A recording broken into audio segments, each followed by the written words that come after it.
ever see Sam Hill down here? Sam Hamill? Took a war to get in here.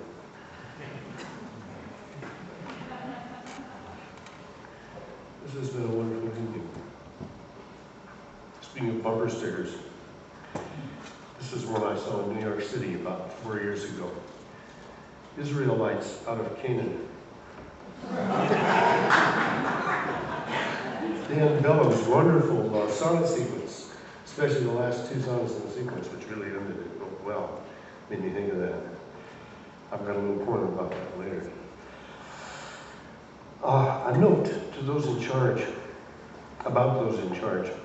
The people who dominate our government right now are caught up in a strange paradigm of greed and anxiety and fear and aggression, which is tied to miserably narrow ideologies on all sides, and fueled by the innocent BTU molecules of ancient old-growth jungles, fossil fuels, oil, bringing about the wealthiest 1% human population ever seen on Earth in Europe, USA, Japan, and a few other hotspots, and some of the greatest poverty ever seen, while destroying natural ecosystems in the process.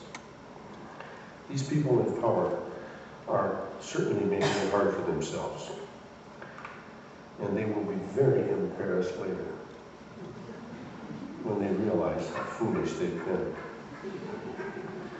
Time magazine incidentally is now referring to them as weapons of mass disappearance. That's the theme of the latest issue of Time, that left-wing journal. So I had one good thought about total planetary deforestation, clear cuts. The whole planet might be so clear-cut that it would make sure that there could be no fossil fuel underground for some imperialistic, adventurous government a couple 100 million years from now. Small consolation.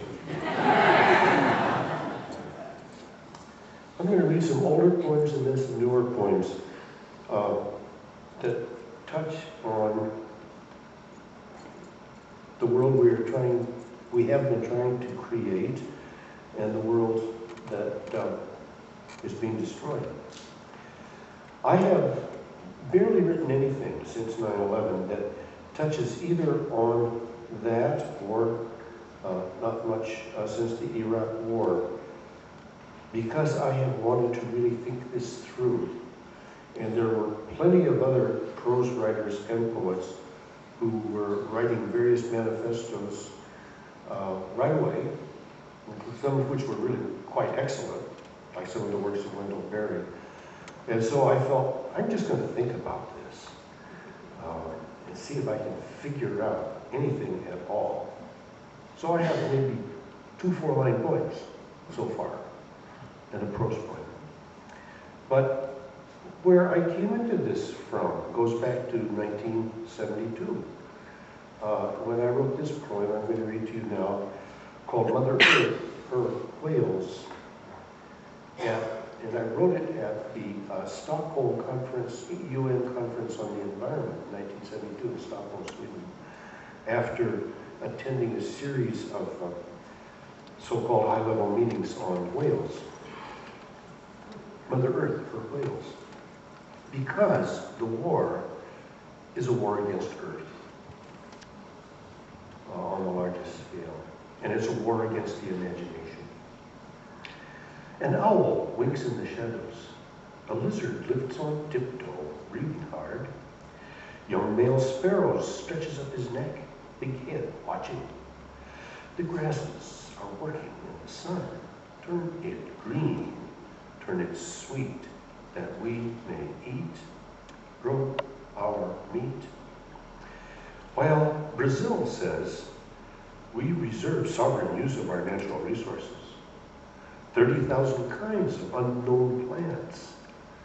and the living, actual people of the jungle sold and tortured, while a robot in a suit who peddles a delusion called Brazil can speak for them.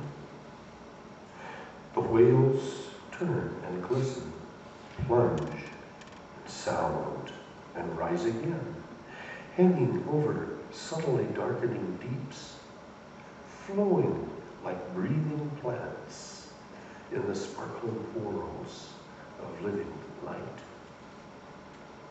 And Japan quibbles for words on what kinds of whales can they kill. Buddhist nation dribbles methyl mercury like gonorrhea into the sea.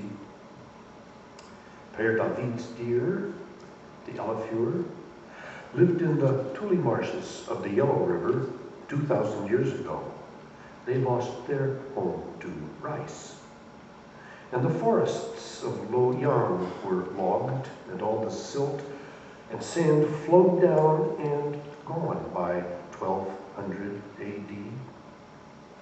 Wild geese hatched out of Siberia head south over the basins of the Jiang, the Ho, what we call China, on flyways they have used millions of years.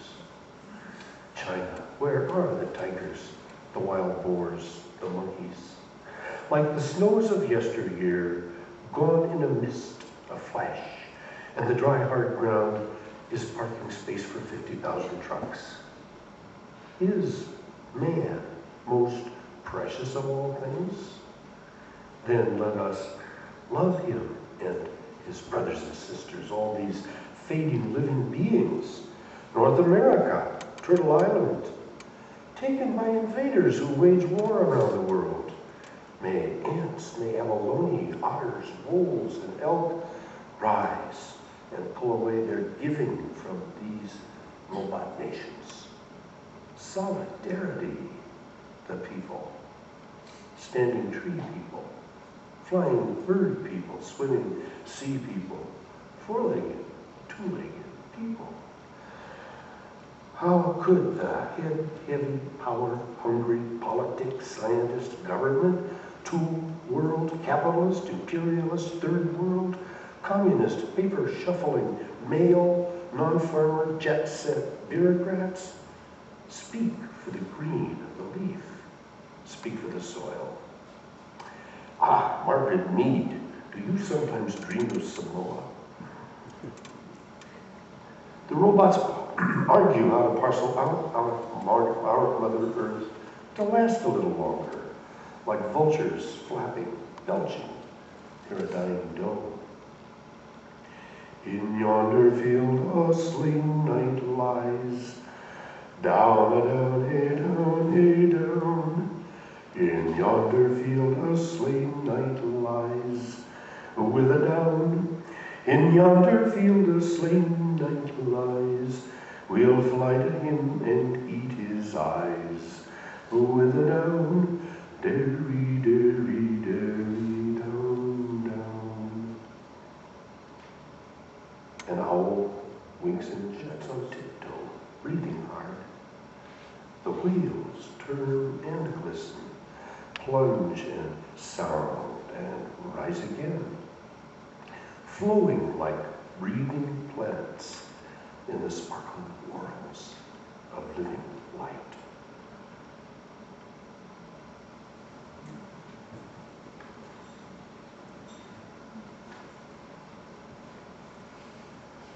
Two little logging songs. One, clear cut, forestry. How many people were harvested in Iraq? Clear cut. Some were children, some were overripe. Part two, virgin. A virgin forest is ancient, many-breasted, stable at climax. A virgin forest is ancient, many-breasted, stable at climax. That was made into a t-shirt up in the Tongass National Forest.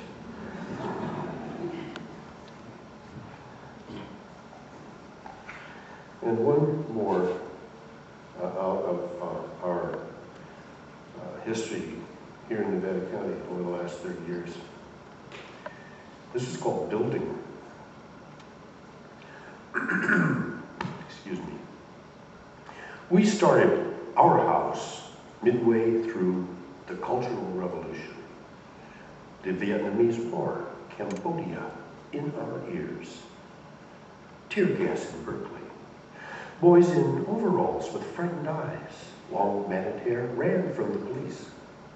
We peeled trees, drilled boulders, dug sumps, took sweatbands together. That house finished, we went on, built a schoolhouse with 100 wheelbarrows, held seminars on California Paleo-Indians during lunch.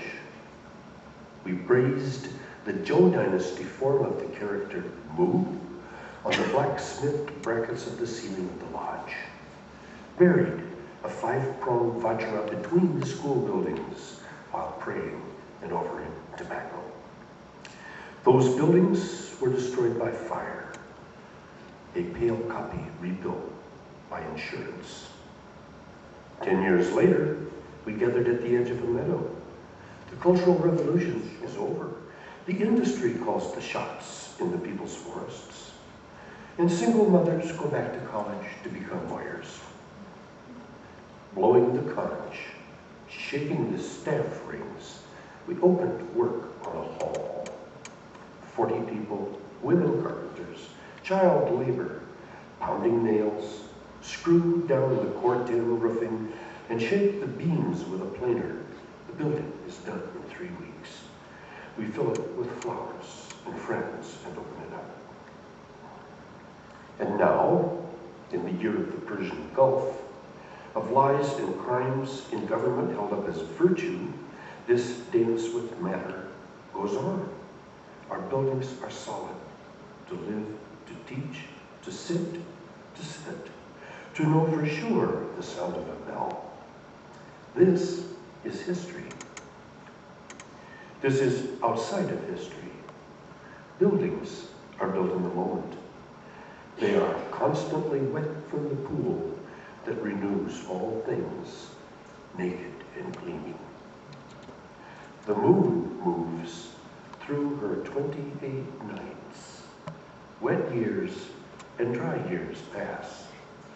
Sharp tools, good design.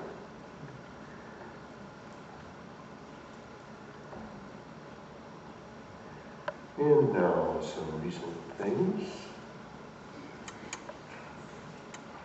After Bamiyan, March 2001. The Chinese Buddhist pilgrim Xuanzang described the gleaming, painted, giant stone Buddhas standing in their cave niches along the Bamiyan Valley as he passed through there on foot on his way to India in the 7th century AD. Last week, they were blown up by the Taliban. Not just by the Taliban, but by woman and nature denying authoritarian worldviews that go back much farther than Islam. Dennis Dutton sent this poem around. Not even under mortar fire do they flinch. The Buddhas of Bamiyan take refuge in the dust. May we keep our minds clear and calm in the present moment and honor the dust. 2. April 2001. From a man who writes about Buddhism. Well, yes, but the manifest Dharma is intra-samsaric and will decay. Roger. I said, back to him, ah yes, impermanence. But this is never a reason to let compassion and focus slide. or to pass off the sufferings of others, because they are merely impermanent beings. The haiku goes, "This dewdrop world is but a dewdrop world, and yet, Isa, that and yet is our perennial practice, and maybe the root of the Dharma." 3. A person who should know better wrote, "Many credulous and sentimental Westerners, I suspect, were upset by the destruction of the Afghan Buddha figures because they believe that so-called Eastern religion is more tender-hearted and less dogmatic. So, is nothing sacred? Only respect for human life and culture, which requires no divine sanction and no priesthood to inculcate it. The foolish veneration of holy places and holy texts remains a principal obstacle to that simple realization." That was Christopher Hitchens. I wrote back to Christopher, "This is another case of blame the victim. Buddhism is not on trial here. The Bamiyan statues are part of human life and culture. They are works of art, being destroyed by idolaters of the text. Is there anything credulous in respecting the art and religious culture of the past?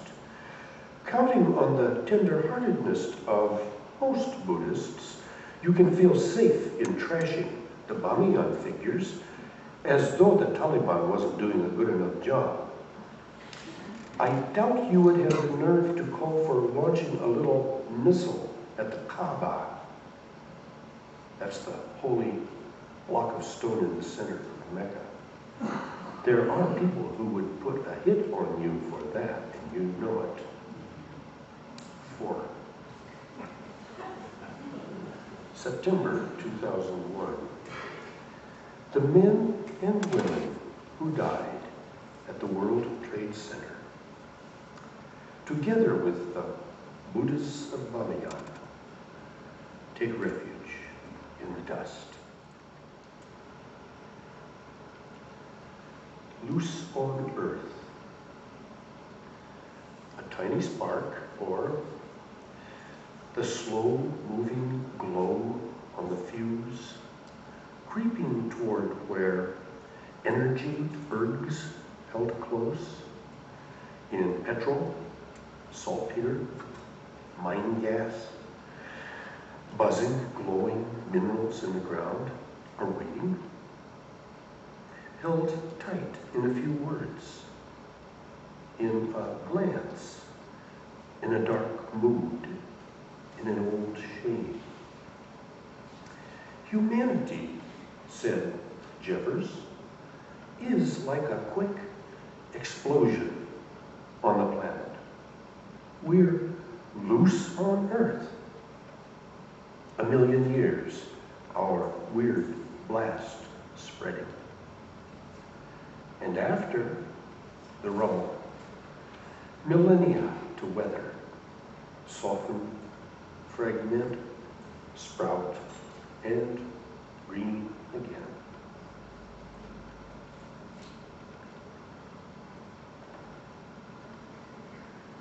Falling from a height, holding hands. I'm sure most of you can remember how at the time of 9/11,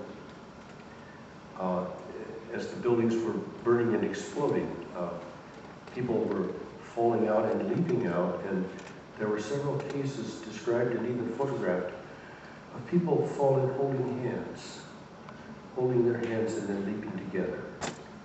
That image stayed with me week in and week out for the longest time, and then came out as this, falling from a height, holding hands. What was that? Storms of flying glass and billowing flames? A clear day to the far sky. Better than burning. hold my hand. The children will be okay, and we will be two peregrines diving all the way down.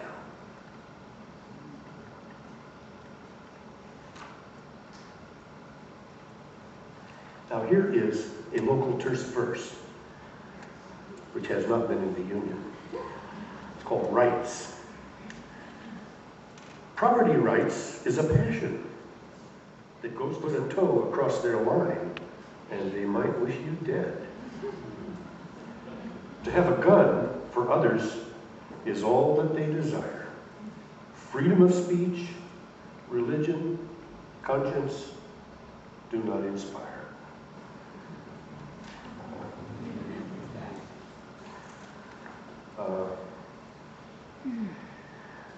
I've been reading the Torah in the last couple of years, particularly the story of Abraham, rather intently. And I find myself very much now against the idea of the covenant. The idea of a promised land given any group, a land, as Dan Bell's wonderful sonnet says, already inhabited by a decent population, as was Canaan, which they did demonize, of course, by saying, well, they're a bunch of queers, as if that made it all right, is an absolutely toxic idea. And the promised land rhetoric was applied by the Euros to North America, and then the Mormons to Utah, and then everybody to California. Enough. Nothing is yours until you win it by love. That's what this little poem is about. It's called Promised Land. Taking the land the cheap way with blood has never worked. It takes love.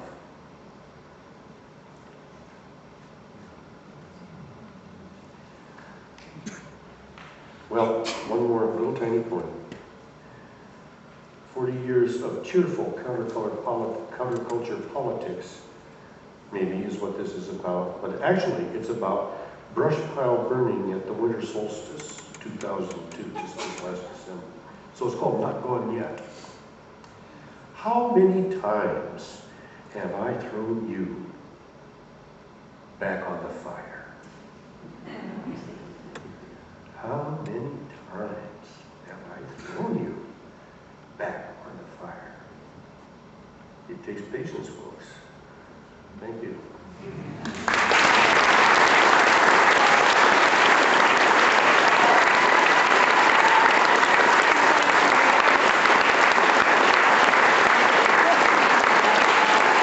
Welders who passed 7 keys down to 144 wordsmith welders from the seemingly hopeless, dope-sick, dope fiend, curled up dark houses contemplating lost dreams, to the once seemingly ungrateful, spoiled, rotten suburbanite who now lives as a gypsy and finds comfort in urban life. Hold on. The unspoken tone of humanity's self-seeking discontent roams with me, and I simply hold on.